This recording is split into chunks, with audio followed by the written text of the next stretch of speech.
Okay, well, let's welcome Paul Massard to the stage. Paul is going to give a talk about mindfulness in the age of AI. We think this is going to be a fantastic way to close out this event. Paul, so great to have you here, and thank you. Can you all hear me? Okay, great. Good evening, and hello to the ones who I know and the ones that I don't know.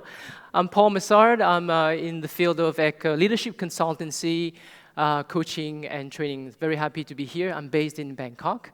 Been 7 years here. I guess some people know where I come from, but I'm just throwing this out. What country do you think I'm holding the passport from?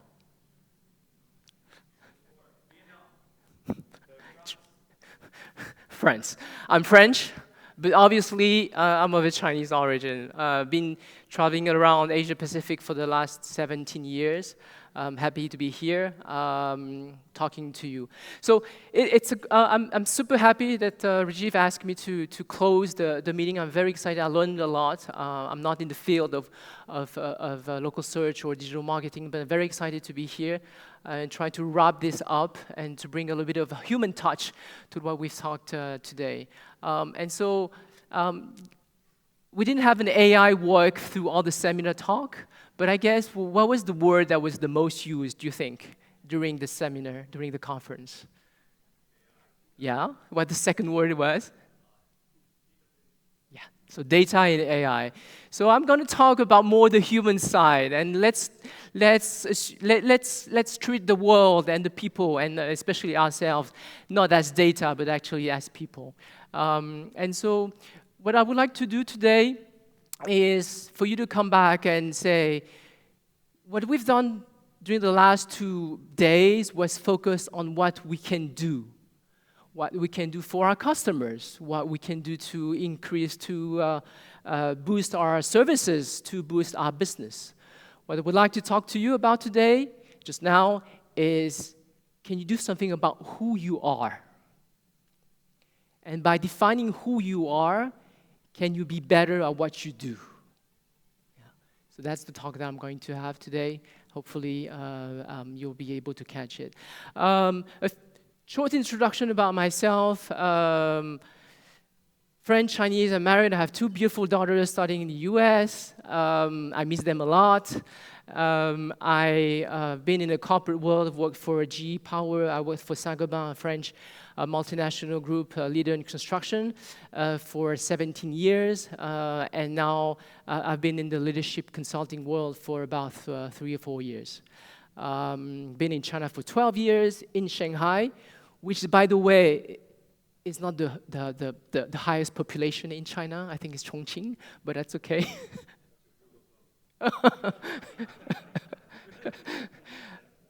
And been in Bangkok for 7 years. Yeah.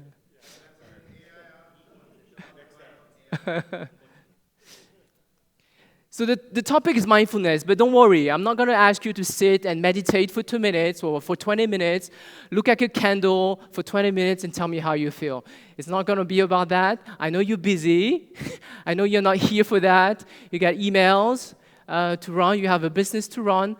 Some of you, I think, might have some Thai shopping to do as well. But give me 20 minutes of your attention and let me take through to your journey to improve what you are, to define who you are. Before that, I would like to propose all of you to stand up. I know some of you are cold, jet lag, recovering from the party last night, whatever you did, I don't want to know. That's great. I'm happy that you now have your attention not on your computer, on your Bible, but on me. And let's do a couple of movements just to waken up your body, okay? So I just want you to raise your arms up, just simply, yeah, and then down, good. And then again, by inhaling, raise your arm up, and then come down. And then on your next move, raise your hand up, keep them up, and try to move your shoulders away from your ears. So I don't want you to do that, but take your shoulders down with the arms up and straight, and the shoulders down, away from the ears. And then exhale and come down. And then again, raise the arm up, shoulders away from the ears, exhale and come down. Good. And then take your, so I'm going to mirror. So take your left arm up, and then try to reach the other side of the wall. And bring your awareness to the left side of your body and feel it stretch. It's okay, the t-shirt will probably come off. That's okay. And take your arms down, and then let's do the other side. Take your arm up, and try to reach the wall, reach the left wall. Feel the stretch there. Good, I think, oh my God, I see some people very flexible. And last one, move, arms up, reach the wall, feel the stretch. And take an exhale here. Good. If you want to be standing up during the presentation, you're free to stand up. Otherwise, you can sit.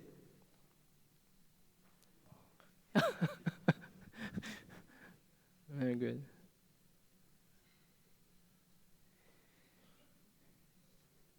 And so, before I go into talking about mindfulness, I just want to tell you a bit about myself and how I end up here on this stage, but how I ended up being in this field of leadership consultancy and coaching. So I was mentioning that I've been spending my last 25 years in the corporate world, and actually I was a very successful executive. I was running a team of 150 people in sales and marketing back in China, running 200 million of revenue. I was a general manager at 27 and was running a worldwide business in oil and gas. My last position, I was running the P&L here in Southeast Asia. Had 3 factories to manage here in the region.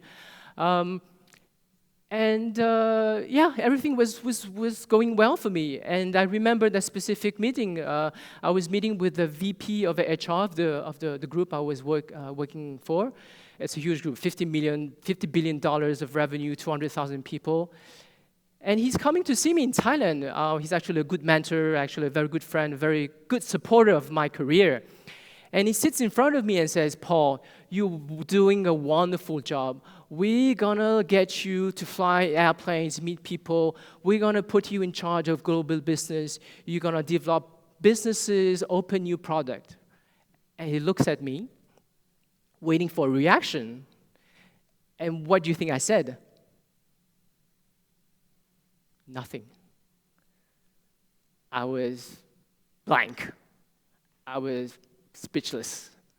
Not because that was what I wanted, but that was exactly what I did not want. It didn't inspire me. I'm sure everybody wants to hear that from the VP of HR and say, wow, you're a great guy. You're going to be you're going to be top of the world in our company. But that didn't resonate with me. And then he saw that, and he asked me, what is going on? You don't seem motivated. And my first reaction was say, I'm going to lie to him. I'm going to say, yes, I want a job. I want the bigger job, like everyone else in the company. But at that time, I had probably 20 seconds of pause, maybe 30 seconds of pause. And I said to myself, God, am I going to say the truth? Am I going to be honest and say, that's not what I want? And it was very hard for me and courageous to say, boss, sorry, this is not what I want. I want something else. I'm not sure exactly what I want, but I want something else. And I said, give me a small team, give me something hands-on. I want to be working with people. I want to be hands-on. I don't want to fly business class and be sitting, listening as business reviews. I want to be with people. And that reminds me of another story that happened to me back when I was in China. And it was probably 12, 15 years ago. Something that I still recall with kind of emotion, actually. And at that time, I was leading a team of 150 people, salespeople here in China. As I was mentioning yesterday, I was drinking every week. I threw up maybe 10 times a year. It was a very tough job at that time. And I had a sales executive that was working south of China, quiet, very loyal, average performer, but customer liked him. He was very, I'd say, very loyal. Okay, and then one day his manager, because he was not reporting directly to me, he was an A-2. His manager came to me and say, Lee, his wife just got cancer, and so he wants to be, how do you say that, transfer back to his home so he can take care of his wife. And his wife happened to be living in the plant where the company was running the product. And, guess what I did? I transferred him. I called the HR and say, you got to move Lee back to the plant so he can take care of his wife. Natural. He got 50% cut in his salary because it's not the same job. But he went back. And I completely forgot about it for about 6 months. I don't remember, maybe 1 year. And then one day I walked into the plant. I was touring the plant with a customer, routine customer visit. And I bumped into him. And Lee was in this paint finishing workshop. We were making cast iron pipes for water. And we were painting red with epoxy, the final product. And he had a mask. He was full of red paint. The smell around was paint, solvent. It was very harsh conditions. And he saw me walking to him, took off his mask, and he thanked me right away with, Chinese way, very humbly. He said, "Thank you for transferring me." I asked him about his wife, and he said, "She's getting better, but I still need to care about her. She's recovering." And I was happy to meet him. And and as I walk away from the plant, something happened. Like just right now, I'm still thinking about it. Like pressure in the chest, lump in the throat, and magically, out of nowhere, I'm starting to cry. And I know why. Because I barely know the guy. I just barely did anything. I just threw an email and he got transferred. But at that time, I was the resilient business manager, director, and so there's no room for crying and for emotion. So I brushed away the feeling and went on through my life. But now I reflect to that, and I said that was, like for me, what a haha moment where my inner self core values were popping out and saying to me, what is important for you, Paul, is not the business metrics, is not the KPI, is not growing sales, doubling sales, which I actually did, is your care for the people. And when I reflect to that event, I said, I was mad at myself because I didn't do enough. I could have done much more than leaving the poor guy in this environment. I could have asked for, I don't know, a subsidy or medical care for his wife. And that was hurting me, that I did not do enough. And of course, I was sad. I was also grateful. Oh, I said, I was saying in French, but I had admiration for this guy sacrifice his life or his job to be with his wife. So that sacrifice was beautiful as well for me. And so if I put those two events together, it just redefined what I wanted. And that's why I quit my job. 3.5 years ago, I said, I just don't want to sit in business reviews anymore. I want to care of people. I want to work with people. I want to bring happiness and define success with people and help them gather in internal resources to do that. And so that comes back to the discussion that we had this morning, what makes us human? What makes us human? I think it's our emotions, partly. And so I'm now turning back to you and say, what is it that you really want in your life? Okay. What is it? Do you have a life purpose? okay? And I'm not saying what your husband or wife wants, your kids want, your company wants for you, even your parents for them. What is it that you really want for yourself? And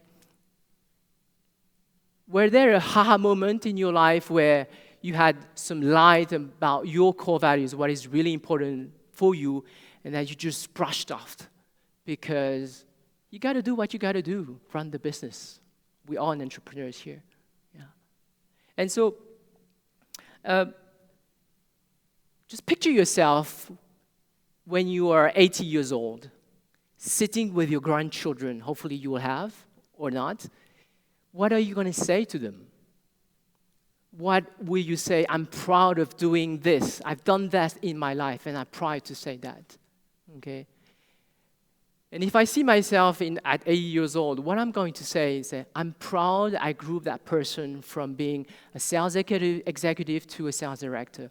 I'm happy that I grew this person to be emotionally overwhelmed to be now a CEO. I'm happy that I've grown this person from being a fearful parent to be a confident parent. And I'm not proud of, yes, I am, but secondary of doubling sales, of growing sales. I've done that through my life. But what I'm proud as well is that I remember I took responsibility for a plant in Chengdu in China that had the lowest ranking in terms of safety. We had actually an employee with fatality. An employee fell off the roof in my plant just before I joined the company. And 6 months later, there's another guy that also fell from the roof and died. I took over the plant, and 3 years later, we got the Worldwide Award for Best Safety. So, and this is what I'm proud. And I remember an employee of mine came to me and almost crying and say, thank you for what you did, because I was so afraid to come to the plant 3 years ago. But the change you've made, I feel so proud to be working in the plant, and my family feels safe working in the plant. So that's what I'm proud of. So ask yourself, what is it that you're going to be proud of? Okay. And the work that I'm doing as a coach and a trainer, I'm not solving people's problems. What I'm working with people is to define what is a meaningful purpose for them, and then work together to allocate all the internal resources to reach that purpose. What is it that success means to them? And let me go through this, a little bit of a story. Can you imagine the sun? So can you tell me what attributes you would give to the sun? Just throw some words. How is the sun? Sorry? Hot? Warm?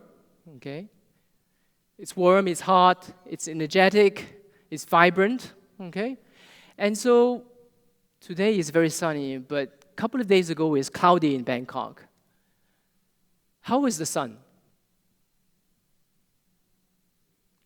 Still the same. So the sun was still the same. Raise your hand if you think the sun was still the same. Yeah. Okay. So now think of the sun as the best version of yourself, the person that you want to be, the person that you want to show up as. Okay. So what are the clouds now? What are the clouds? And I'll give them I'll call them the human clouds. So the clouds that are preventing you to be the best version of yourself are your negative thinking. Okay. Google is too big. AI is too fast for me. I don't have enough funding. I don't have enough resources to grow my team. Your negative emotions, I'm pissed at this. I'm sad about this. I'm guilty about not being with my family, for example. I'm hurt by some previous trauma, for example. Okay. Some other human clouds that you can think of is your limiting belief. And we all have limiting belief, including me. Everyone has limiting belief. I'm not good enough. I'm not loved enough. I don't deserve to be here. I'm an imposter. A woman, I'm not good at math. I'm an introvert. That's also a limiting belief. There's many, okay? And there's also conflict of values, and I mentioned that. I like to be with my family, but I want to run the business. Which one should I choose? And so you're running around your focus. You know where to go. Yeah. So think about the sun being the best version of yourself and the work that you would have to do to brush off the human clouds. And if we all together we were able to get rid of human clouds, we'd be superheroes. Yeah, we'd be all superheroes. And so let's clean up our human clouds, limiting beliefs, negative emotions, and negative thinking. And once we have the best version of yourself, then we have this clarity of what we want. Okay? Go. So once we said that, I want to take you quickly through neuroscience. Neuroscience is actually quite new. It's quite new in terms of science because of the advances of technology and AI, of course, through the management of the data we can get from the brain. And according to neuroscience, your brain is a prediction machine, okay? So the brain gets all the sensory information from your eye, your ears, and your taste, your nose, whatever, and then computes that information, compares to your past experience, and predicts what's going to happen. And then from that prediction, then an action or a behavior follows. So think about, if we had a lion coming in through this meeting room, what would you all be doing? Maybe it. We all be running from it, okay? And so what is the brain doing there? He's predicting that the lion's going to bite you, and so you're running away, okay? Think about when your employee comes in and has bad news, or your family comes in and has the bad news. You can see from the face that the bad news is going to come. And before that bad news comes in, you already start to be angry, or you start to be sad, or to be stressed, okay? And again, your brain is predicting what is going to happen from what the brain is seeing, and then generating emotions or thoughts out of that prediction, okay? So basically what the brain is doing is going on autopilot, getting the information from the environment, comparing it to our past experience, and then generating a future that is a prediction of the past experience. So it's a little bit like AI is doing, getting the data and predicting something, okay? The problem is, or the challenge is, if our brain is all doing that, that means the future that we will have is a predictable future. And who wants a predictable future? I guess people who are in need of certainty would like to have a predictable future. But I guess all of us here, we want like an ambitious, vibrant, and energetic future, and a future that will give us surprise. But if you keep your brain on autopilot, the only thing that you will get is what you have been getting in the past years. Yeah. So that's how the brain is working, is getting us on autopilot, okay? And autopilot is like when you're angry, when you have the emotion of anger, what do? You shout. And that's an autopilot, okay? And so one thing that is here that I didn't mention, let me go through. The brain will delete that data that doesn't fit the prediction as well. Yeah. Okay. So it is our job to make sure that we take into account all the sensory information that's available. So how do we get out of autopilot? How do we do that? Okay. It's very simple, actually. So tell me, where is your attention at this very present moment? Where is your attention? I'm happy to hear that. Some of you on the computer, some even on the phone, some of you on me, some of you on the slides, okay?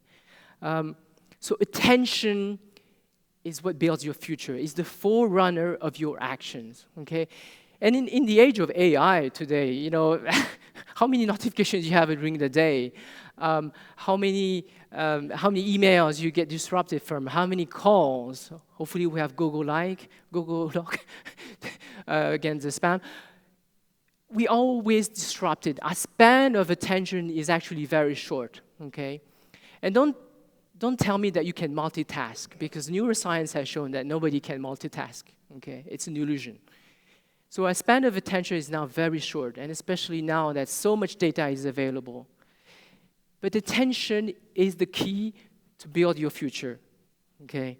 And when I say attention and balance, it's really the ability to bring your attention, your focus, during the moment of choice, and to make the most intelligent decision that is according to your values, but also to your final goal. And so are we able to bring attention to our attention at the moment of choice, at the right moment? And I think that's a challenge for everyone, okay? And so we always hijacked by our thoughts, our emotions. You know, there's this notion of the monkey mind. The mind is always thinking about something else. We're never here, right here at the present moment. That's why I made you do this, so that you can focus on where you are today. Yeah. So that's attention. It's really, really the foundation of the mindfulness work. And then again, this is the foundation of building the future that you want. It's the ability as well to get rid of your habitual behaviors or actions, you know. So, where am I? Oh, and so again, so you get out of autopilot. How do you do that? You bring attention to the moment of choice. But how do you do that? Again, and the key is the word resilience. I know it has a lot of meaning, but what I mean by resilience is the stability of the mind, the neutrality of the mind, what we call sometimes the equanimity of the mind. It's not only about, you know, I'm stressed, but I remain like this, like a rock. It doesn't mean that you're smiling to everything that is happening.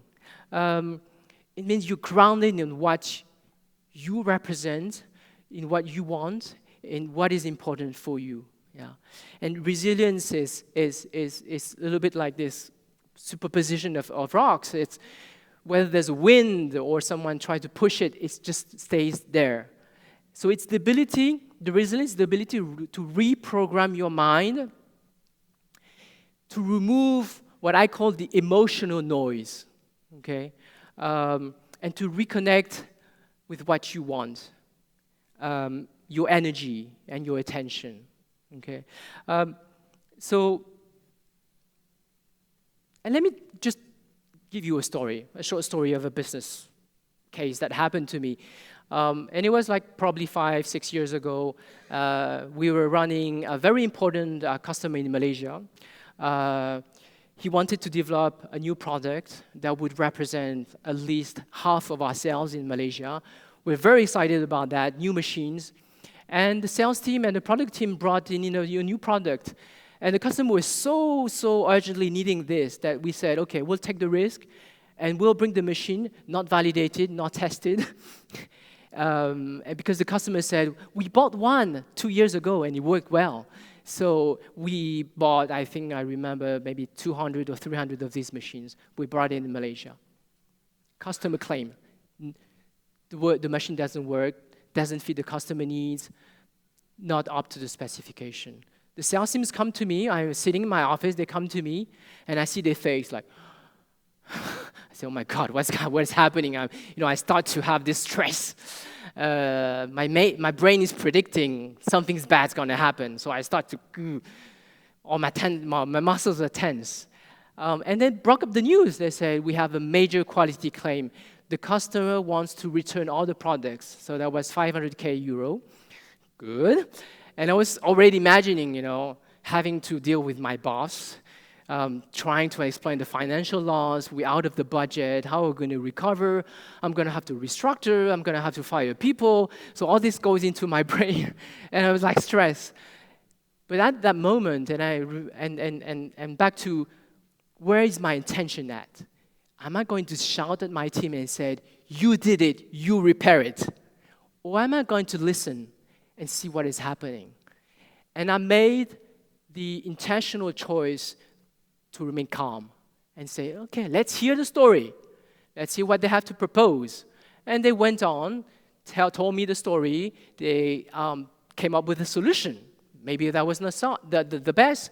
I asked questions about the solutions. I asked questions about the customer, about the machine.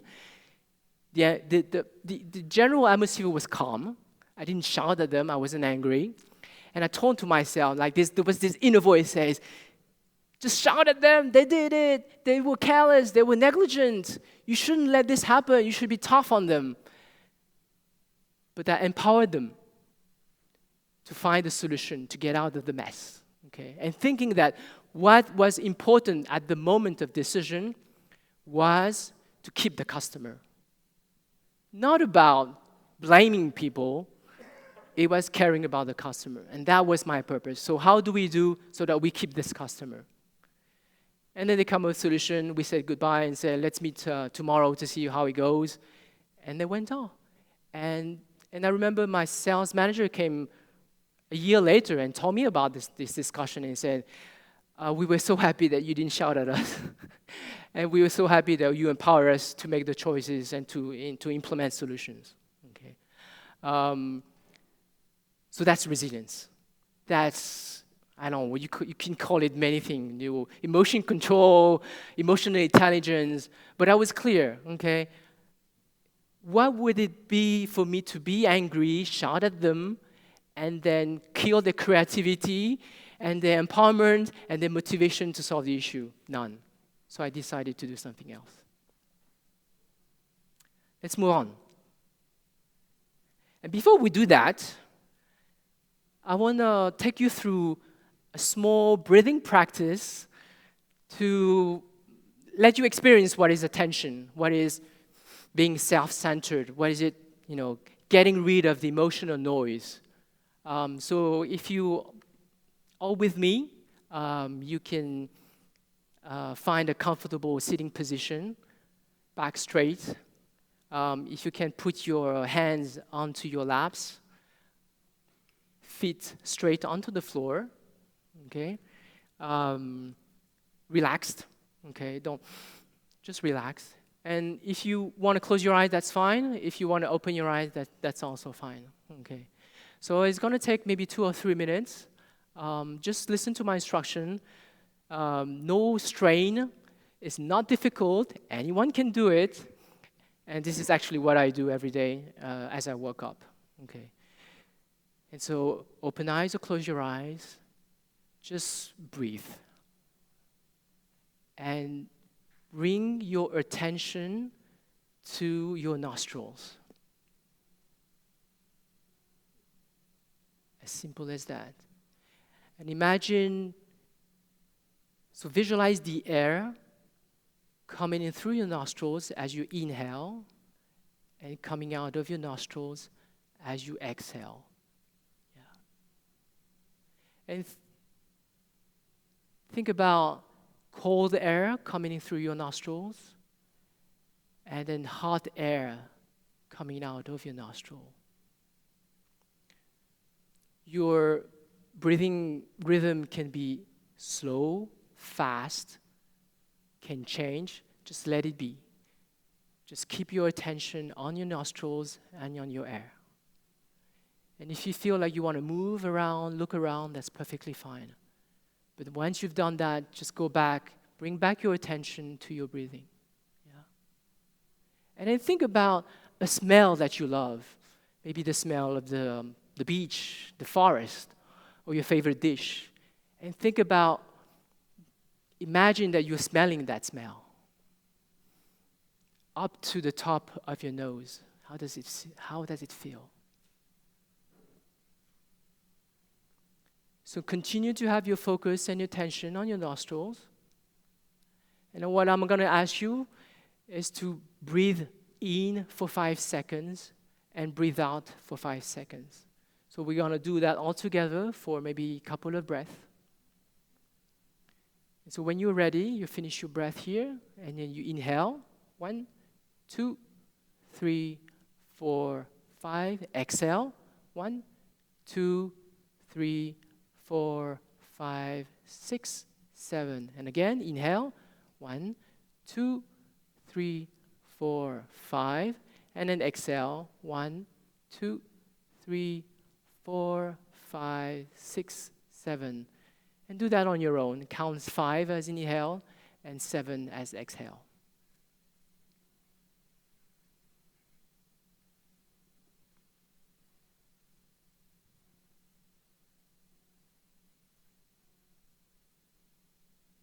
And when you finish, you can open your eyes.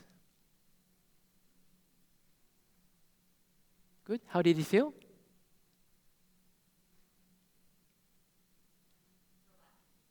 Very good, very good. I realize I'm a little bit out of time, so I'll rush off to the last few slides that I have. I have 2 more slides. And I want to try to wrap up. You know, we've been talking about AI, and I'm talking about self-awareness. I'm talking about mindfulness. This morning we said, how can we relearn to be human? And so AI take us through horizontal development. Think about, and then I think the mindfulness work that we're doing is taking us through a vertical development. So AI will help us grow our knowledge, do things faster, optimize our processes. But the work that I'm doing with my customers into self-awareness, it takes you vertically. It's knowing, it's growing who you are. So imagine a glass of water, okay? And so AI, or horizontal development, will help you pour more water into the glass. But when you're doing vertical development, you're actually making the glass bigger, so you can have more water. And so that's the work that I'm doing, bringing our leaders to be able to do both vertical and horizontal development. And so at the end, we got to do something, right, out of all these things. And so let me take you through a couple of easy, practical mindfulness practices. And this is what I do. So I've been practicing yoga for 20 years, 18 years maybe on a daily basis. So I do crazy stuff. I put my leg behind my head. Nobody really cares, but it makes it fun. I do a daily breathing practice in the morning. So I wake up, and what I do, I sit, and I do breathing practices, sometimes 10 minutes, sometimes 20 minutes, sometimes more. I meditate from time to time. My wife meditates an hour per day. That's sometimes 2 hours per day. It's wonderful. She's very strong at this. So I'm not saying that you all need to do breathing, yoga, and meditation. These are excellent tools that have proven to be wonderful to bring back, again, resilience and attention. What I'm saying to you is that you got to choose a practice that you like, okay? And yesterday I was discussing, choose a practice that connects your mind and your body. So it could be surfing. It could be running without the music, without the podcast, running and really actually feeling your feet on the ground. So focusing your attention on your body movement and your body parts, okay? And I would like you to come out of this discussion with just one concept, and the concept is the mental hygiene, okay? As you brush your teeth every day, hopefully twice a day, that's the recommendation. You shower, you wash your hands before, you have a meal normally, especially during COVID now. Everybody has this physical hygiene. But think about a mental hygiene. You don't become self-aware, mindful, just like this, okay? It's something that you train. It's like a muscle, you know. You don't grow. I see Paul has big muscle. How long have you been trained for that? You don't bring muscles like this from one day to another. You actually, you lift weight for a year or two. It's the same for your mindfulness and your self-awareness. This is mental fitness. And you grow your mental fitness with mental hygiene. Make sure that you have 1 minute of self-reflection every day. You can do journaling. I do that now because when I have strong emotions, I just write. So to capture what is happening to me. Just spend one day maybe at the end of your day and say, what am I grateful for? What have I accomplished today? What is it that I would like to improve for what I've done today? Self-reflection on what you've been doing through journaling, through just thoughts. You can wake up in the morning and say, okay, what is it I have to do today? So any pause in what you're doing is a helpful tool. And so I've listed many things here that you could be doing for resilience and for mindfulness. It could be physical, as I said, but again, you have to find a practice that is mind and body connected. Social, as we've said many times, we are human, and human, they are thriving for social connection. Okay, so that's important as well. Mental practices, I mentioned that, emotional practices, and mindful practices. So let me end this talk with a venture that I've just launched with Christian, who's present here. So with Christian, we are introducing an innovative metric to measure life satisfaction across culture, where we aim to maximize what we call good time ratio. Okay, so our mission is to empower individuals and corporations, governments, so that they make intelligent, smart decisions at the moment of choice, so that the quality of life is improved, and so that the good times ratios are there, and we maximize good time for everyone. And so we have developed an assessment tool that is a very comprehensive, holistic assessment of whatever is happening around you to measure how happy you are, how much good time ratio you have around your day. That, with AI, will give you insights, guidelines, give you focus on what area of your life you need to improve in order to be happier in life. So if you're interested, we are launching the test pilot very soon. If you want a QR code and sign up for the tester, we'll be happy to do that. This is the website. And I'm finishing here just with this quote. And as leaders and entrepreneurs, we really have a responsibility for ourselves and those around us to step off autopilot, and lead with intention. And I just leave you with that. It's not a quote, it's from me. Mental hygiene, we are humans. Let's lead with purpose and maximize good times. Thank you for your attention.